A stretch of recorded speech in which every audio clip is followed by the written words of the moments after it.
Donc, définissons-la, la formule de Bayes. On a ici en particulier une partition A1, A2 jusqu'à AN, et on a un événement B qui est un sous-ensemble non vide de S. À ce moment-là, on peut définir la probabilité que une des partitions se produise sachant que B s'est produit, qui va être calculée avec la formule qu'on s'est donnée. Donc, probabilité de B sachant AI multiplié par la probabilité de AI, divisé par la sommation de I égale 1 jusqu'à N, la probabilité des B sachant AI, fois la probabilité DAI, justement. C'est cette formule-là qu'on va utiliser dans certains exemples, dans certaines situations. On va faire un exemple justement de cette situation-ci, et avec cet exemple-là, on va voir que notre formule peut nous aider lorsqu'on cherche quelque chose en particulier. Donc allons-y avec l'exemple 1.31. Dans cet exemple-là, on vous parle d'une bijouterie où on a 3 employés qui vont faire des emballages cadeaux lorsque l'achat d'un bijou est un cadeau. Et on indique que ça arrive que les employés oublient d'enlever l'étiquette du prix certains pourcentages du temps. Donc on a les informations suivantes. On sait que l'une des employées nommée André fait 40% des emballages, Brigitte fait 30% des emballages et Caroline fait 25% des emballages.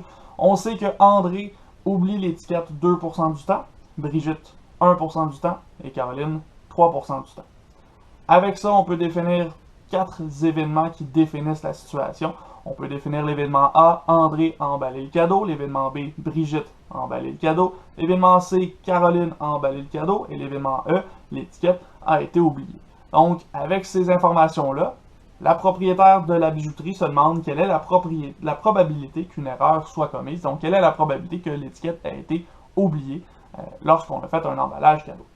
Donc, on peut sortir quelques informations qu'on remarque avec notre mise en situation. Avant toute chose, je vous indique que j'ai changé le pourcentage pour André. Je me suis rendu compte que j'ai fait une erreur de transcription du manuel à mon tableau. On avait plutôt 45% des emballages faits par André plutôt que 40%. C'est important parce que sinon, on n'a pas une partition complète, donc on veut vraiment le 45%.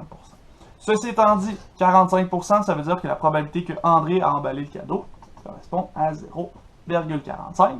Probabilité que Brigitte a emballé le cadeau, 30%. 0,30 et probabilité que Caroline a emballé le cadeau, 0,25. Par la suite, on a aussi les pourcentages d'erreur. Donc, si on sait que André a emballé le cadeau, il y a 2% de chance qu'elle ait fait une erreur, qu'elle ait oublié l'étiquette. Donc, on va avoir la probabilité d'avoir fait une erreur, sachant que c'est André qui a emballé le cadeau, qui est égale à 0,02. Pour Brigitte, ce sera 0,01 et pour Caroline, 0,03.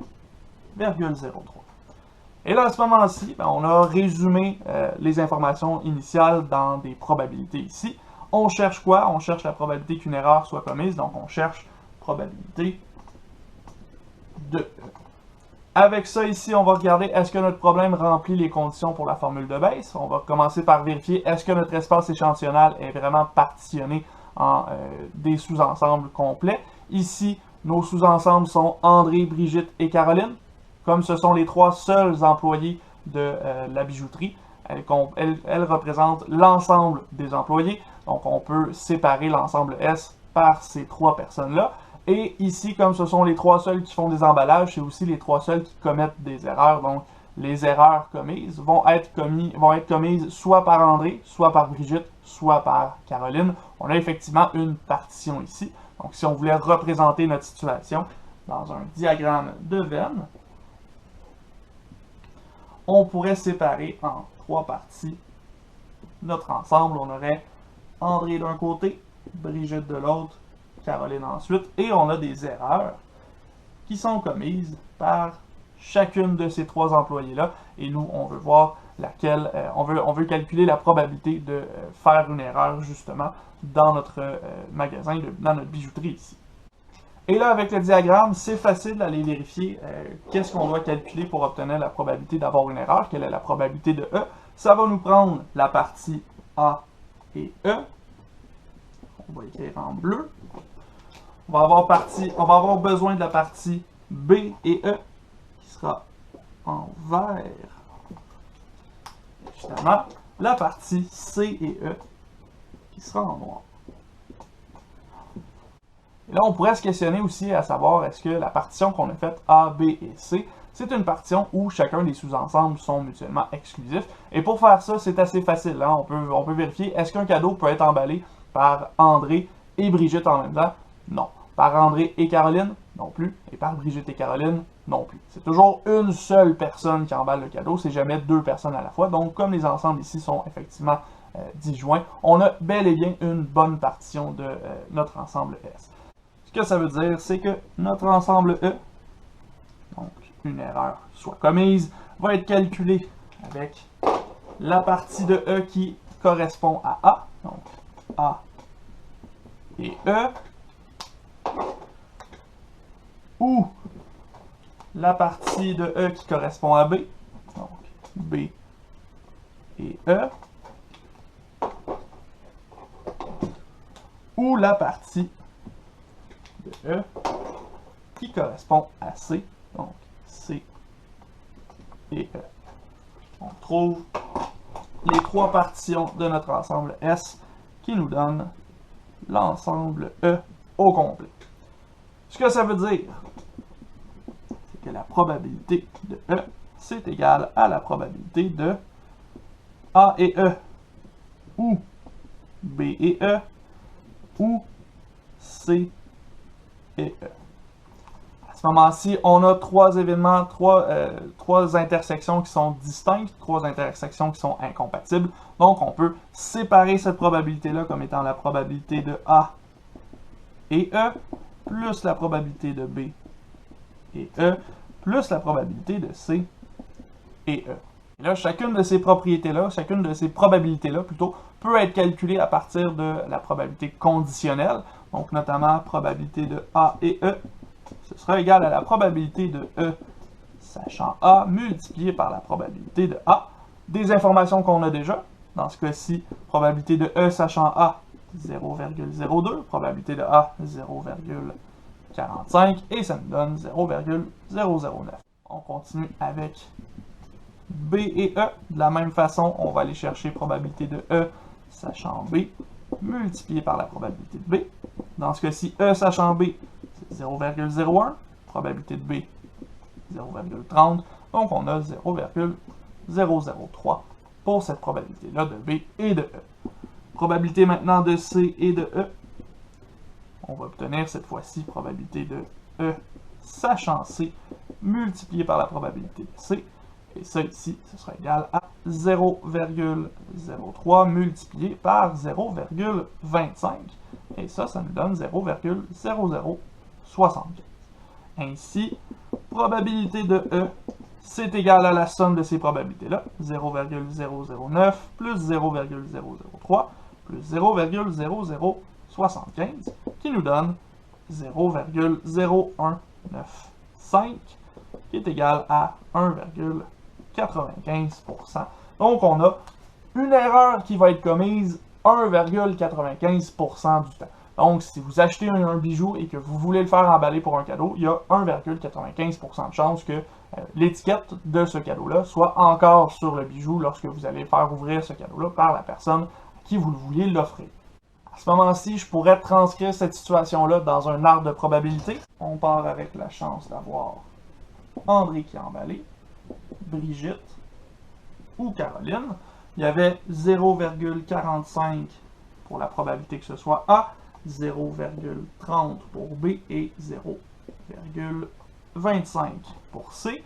Et là, à ce moment-ci, lorsque une de nos employés emballe le cadeau, il y a la possibilité d'avoir une erreur ou de ne pas avoir d'erreur. Donc, E', même chose pour Brigitte, E et E', et même chose pour Caroline, E et E'.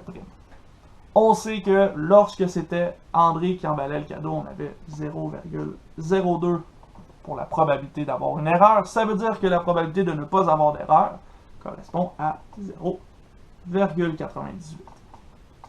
Ici, ce sont deux événements complémentaires, donc c'est sûr que l'opposé, ce sera le 0,98. Pour Brigitte, on avait plutôt 0,01 pour l'erreur, 0,99 pour ne pas avoir d'erreur, et finalement pour Caroline, on a 0,03 pour l'erreur, 0,97 pour ne pas avoir d'erreur dans ce cas-ci. De cette façon-là, on est capable d'aller rechercher toutes les probabilités conditionnelles qu'on avait et les probabilités d'intersection qu'on avait aussi. Ceci étant dit, notre propriétaire nous indique qu'une de ses clientes lui a rapporté avoir eu une erreur dans son emballage et elle ne se souvient plus qui avait fait l'emballage. Donc là, notre propriétaire se demande qui est-ce qui a fait cette erreur-là et elle se demande en réalité, en particulier, quelle était la probabilité que l'erreur a été commise par Brigitte. Donc là, en mots, ce que ça veut dire, c'est qu'on cherche la probabilité que Brigitte ait commis l'erreur. Donc, on sait qu'il y a eu une erreur et on veut savoir c'est quoi la probabilité que ce soit Brigitte qui l'ait commise. À ce moment-ci, on cherche donc la probabilité que ce soit Brigitte qui ait fait l'emballage ou qui ait commis l'erreur, sachant qu'il y a eu une erreur. On cherche la probabilité de B, sachant E. Ça ici, probabilité conditionnelle, on commence à être habitué. On va aller chercher l'intersection entre B et E, et on va aller chercher la probabilité d'avoir une erreur. Et là, cette formule-là, on peut la changer un peu. On peut aller trouver qu'est-ce que vaut l'intersection, la probabilité de l'intersection, et on sait déjà qu'est-ce que vaut la probabilité de l'erreur. Dans ce cas-ci, probabilité d'intersection, on peut réécrire ça comme la probabilité d'avoir une erreur, sachant que c'est Brigitte qui en va emballer, multipliée par la probabilité que Brigitte emballe. Et la probabilité de E, ça représente le calcul qu'on a fait juste avant. Donc, ce calcul-là, on l'avait fait de la façon suivante. Probabilité qu'il y ait une erreur, sachant que c'est André qui avait emballé, fois la probabilité que André emballe, plus la probabilité qu'il y ait une erreur, sachant que Brigitte avait emballé, fois la probabilité que Brigitte emballe. Là, je manque d'espace, plus la probabilité qu'il y ait une erreur, sachant que Caroline emballait, fois la probabilité que Caroline emballe. Ici, probabilité que E, sachant B, on peut retrouver ça dans notre arbre. Il suffit d'aller voir la branche qui unit B et E. Ici, de B vers E, on a 0,01. Donc, on a 0,01 dans notre calcul. Et on multiplie à la probabilité de B, qui était 0,3. On peut utiliser notre arbre, comme je disais, pour faire ça. Et par la suite, on peut trouver les mêmes résultats à partir de notre arbre pour notre dénominateur. Probabilité de E, sachant A, on va aller voir la branche qui unit E et A, 0,02, multiplié par la probabilité de A qui était 0,45, plus probabilité de E sachant B, c'est ce qu'on a trouvé tout à l'heure, 0,01 fois probabilité de B, 0,3, et finalement, probabilité de E sachant C, on va aller chercher la branche qui unit E et C, 0,03, multiplié par la probabilité de C, 0,25. Là, ça ici, le calcul au dénominateur, on le connaît, on l'a fait tout à l'heure, ça nous donnait 0,0195. Au numérateur, on l'a aussi trouvé. Dans ce cas-ci, on l'avait calculé tantôt, ça nous donnait 0,003. Et ici, si on effectue ce calcul-là, ça va nous donner 0,1538. Donc, 15,38% de chance que ce soit Brigitte qui a commis l'erreur si on sait qu'il y a une erreur qui a été commise. Et voilà, on est arrivé à la fin de notre exemple, on est arrivé à la fin de notre calcul avec la formule de base. On peut remarquer que cette formule-là ici, on n'a pas explicité la formule, mais en réalité, on retrouve exactement nos partitions. On a l'événement E qui est l'événement sous-ensemble de notre espace échantillonnal, et on a les partitions A, B et C qui se retrouvent dans le calcul. Donc c'est exactement la formule de base qu'on vient d'utiliser ici, mais on l'a utilisée en décortiquant notre problème ici avec notre probabilité conditionnelle. Donc, maintenant qu'on a fini la section 1.10, ça veut dire qu'on vient de finir le chapitre 1. Donc, ça veut dire qu'on est prêt à se lancer dans notre chapitre 2. C'est dans ce chapitre-là qu'on va commencer à introduire des lois de probabilité. On va y aller avec des lois de probabilité discrètes pour commencer. Donc, rendez-vous dans notre prochaine vidéo avec le chapitre 2, lois de probabilité discrètes.